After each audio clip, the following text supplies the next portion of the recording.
So, hey, we wanted to take a moment tonight and share with you the veterans who mean the world to us. I want to share a couple photos. Two veterans from my family I want to highlight. Both have passed away.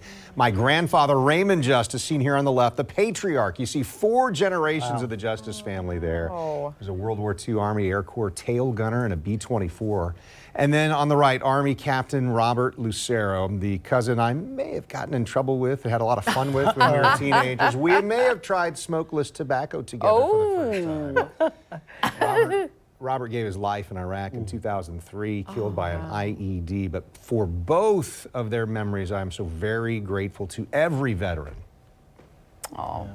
And this is the veteran closest to my heart. That's my dad there, John Lichtenwalner, giving the salute. All dressed up for Veterans Day. That was about, I think 10 years ago. He could still wear his uniform then in his 90s. He was so proud of that. And I remember he wore it in the Veterans Day parade in my hometown in Southern Oregon. He was so touched when people would come up to him and say, "Thank you, sir, for your service." And he was like almost surprised. It was great. The painting there on the right is an original that he created back when I was a little girl. It's 3 P-38 Lightning warplanes flying in formation.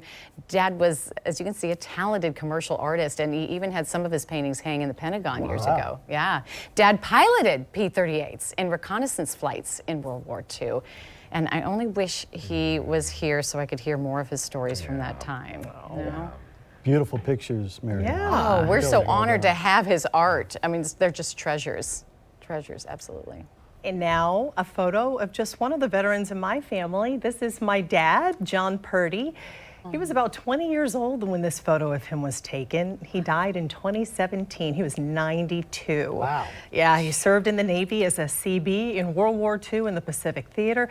He never wanted to talk about his experiences, but I do remember when I was in grade school during show and tell, he let me bring in a bullet that he kept that shot through his tent and into his pillow just seconds after he sat up in bed one morning during the war, which I never fully appreciated, of course, till I got older. And when I was a kid, it was like so cool. I got to bring a bullet to school. But Don't then, do that now. Right? No. But realizing what it meant, it was, yeah, we still have it. Providence, wow. That's incredible. Couple of veterans in my family too. That on the left is my grandfather. When he was 20 years old, he went to medical school, got called up to go into the Army in World War II.